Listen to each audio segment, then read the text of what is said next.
ሰላም ጤና ይስጥልን አድማጭ ተመልካቾቻችን፣ ይህ የኤርሙ ቤት ነው።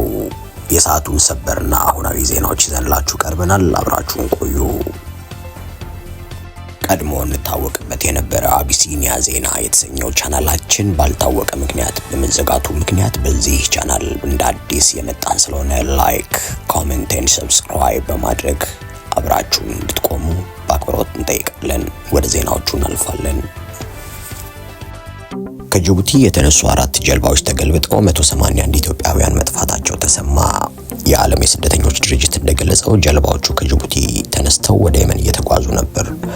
4ቱም ጀልባዎች ጉዞ የጀመሩት ሐሙስ ምሽት ላይ ሲሆን በወቅቱ የተነሳው ኃይለኛ ንፋስ ጀልባዎቹን እንደተገለበጣቸው አስረድቷል። ከ4ቱ ጀልባዎች 2ቱ የተገለበጡት ጅቡቲ አቅራቢያ መሆኑን የገለጠው የስደተኞች ድርጅቱ በዚህኛው አደጋ 2 ስደተኞች ሞተው አስከሬናቸው መገኘቱን አስታውቋል። ቀሪዎቹ በጀልባው ላይ ተሳፍረው የነበሩ ስደተኞች በሙሉ በህይወት መትረፍ መቻላቸውም ተገልጿል። 3ኛው ጀልባ ከጅቡቲ ተነስቶ ጉዞ የጀመረ ቢሆንም በደቡባዊ ምዕራብ የመን ታይዝ ግዛት ክልል ውስጥ ሲደርስ መገልበጡን አስታወቀው ድርጅቱ በዚህኛው ጀልባ 31 ኢትዮጵያውያንና 2 የመናውያን የጀልባ አሽከርካሪዎች እንደነበሩ አስረድቷል። 4ኛው ጀልባም የተገለበጠው በዚሁ አካባቢ ሲሆን 150 ኢትዮጵያውያንና 4 የመናውያን የጀልባውን አሽከርካሪዎች አሳፍሮ እንደነበርም ጨምሮ ገልጧል። በመሆኑም በ3ኛውና 4ኛው ጀልባ ተሳፍሮ የነበሩት 181 ኢትዮጵያውያንና 5 የመናውያን የጀልባ አሽከርካሪዎች እስካሁን እንዳልተገኙ ተጠቅሷል። እነዚህን የጠፉትን ሰዎች ፍለጋ እየተከናወነ ሲሆን አንደኛው የመናዊ መገኘቱንም አስረድቷል።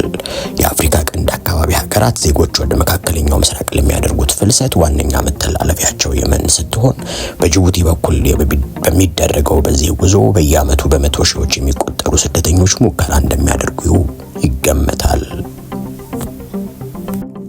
አገልግሎቱ ምንም አይነት አዲስ የታሪፍ ማሻሻያ አለመደረጉን የኢትዮጵያ ኤሌክትሪክ አገልግሎት አስታወቀ። የኢትዮጵያ ኤሌክትሪክ አገልግሎት ከመጪው ሚያዝያ ወር ጀምሮ አዲስ የታሪፍ ማሻሻያ ተግባራዊ ሊያደርግ ነው በሚል የሚሰራጨው መረጃ ሐሰት መሆኑን አስታውቋል። ስለሆነም ከሚያዝያ ወር ጀምሮ የሚደረግ አዲስ የታሪፍ ማሻሻያ አለመኖሩን ነው ተቋሙ በማህበራዊ ትስስር ገጹ ባወጣው መረጃ አስታወቀው። ከመስከረም 2017 ዓ.ም ጀምሮ ለ4 ተከታታይ ዓመታት ከማህበረሰቡ ላይ ጫና እንዳይፈጠር በየሩብ ዓመቱ ተከፍሎ ተግባራዊ የተደረገ የሚገኘውን የታሪፍ ማስተካከያ ከማስፈጸም ውጪ አዲስ የታሪፍ ማሻሻያ አለመኖሩን አመልክቷል።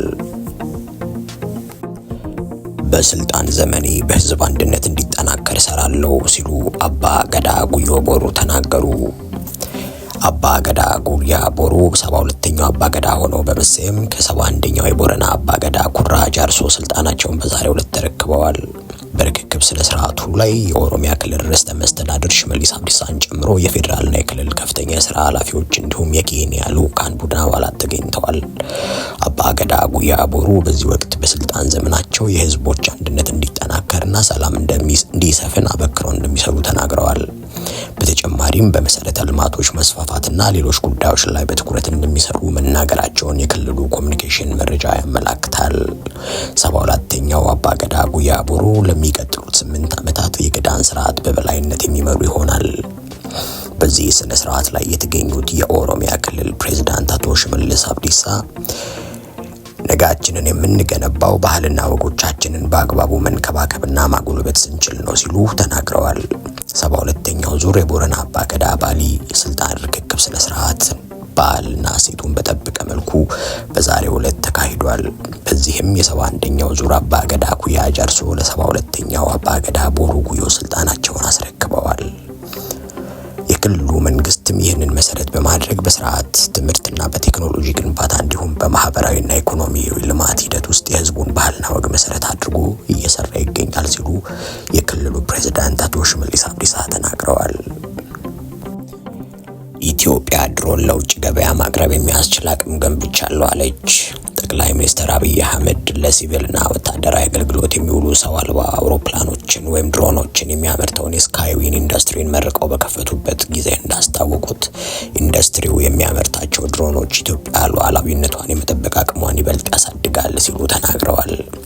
ኢንዱስትሪው የሚያመርታቸው ድሮኖች ኢትዮጵያ ሉዓላዊነቷን የመጠበቅ አቅሟን ይበልጥ የሚያሳድጉ ናቸው ሲሉ ድሮኖቹ በከፍተኛ መልክዓ ምድር ላይ በብቃት አገልግሎት የሚሰጡና ጸረ ድሮን ጭምር የታጠቁ መሆናቸውንም አረጋግጠዋል።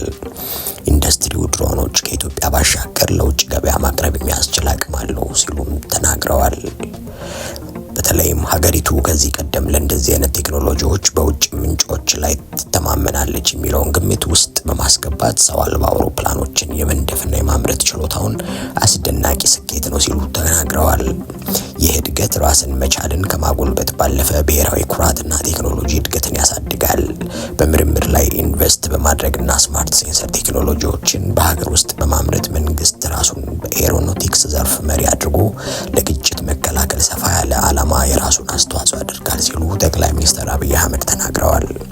በተለይም ውጥረት በሚፈጠርባቸው ክልሎችና ሰላምን መረጋጋት ላይ ትኩረት ማድረግ አስፈላጊ ነው ሲሉ ኢትዮጵያ የመከላከል አቅሟን በማጠናከር ሊከሰቱ የሚችሉ ግጭቶችን በመከላከል ለውይይትና ለትብብር ምቹ ሁኔታ መፍጠር ትችላለች ሲሉ ተናግረዋል።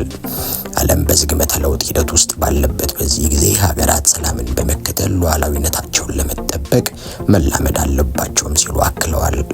ውጥኑ ለኢኮኖሚ እድገት፣ ለስራ ዕድል ፈጠራና ለአካባቢ የሰው ኃይል የክህሎት እድገት ማበረታቻ ሆኖ ሊያገለግል ይችላል ሲሉም ተናግረዋል። ሊቨርፑል ሳውዛምፕተንን በማሸነፍ መሪነቱን አጠናክሯል። በ28ኛ ሳምንት የእንግሊዝ ፕሪሚየር ሊግ ሊቨርፑል ሳውዛምፕተንን 3-1 በማሸነፍ መሪነቱን አጠናክሯል። የሊቨርፑልን ጎሎች ዳርዊን ኑኔዝ እና መሐመድ ሳላህ 2 በፔናልቲ እንዲሁም የሳውዛምፕተንን ብቸኛ ግብ ዊል ስሞልቦን አስቆጥረዋል። በተመሳሳይ ሰዓት በተደረጉ ጨዋታዎች ክሪስታል ፓላስ ኢፕስዊች ታውንን 1-0 ሲያሸንፍ ብራይተን ከፉላም ያደረጉት ጨዋታ አንድ አቻ ተጠናቋል። ዛሬ ማንቸስተር ዩናይትድ ከአርሰናል የሚያደርጉት ጨዋታ ተጠባቂ ይሆናል። የተወደዳችሁ አድማጭ ተመልካቾቻችን ለአሁን የያዝንላችሁ ዜና ይህን ነበር። ላይክ፣ ኮሜንት፣ ሰብስክራይብ በማድረግ ወዳጅነታችሁን አጋርነታችሁን እንድትገልጡልን በአክብሮት እንጠይቃለን። ከሰዓታት በኋላ በሌሎች ዜናዎች እንገናኛለን። መልካም ረፋድ።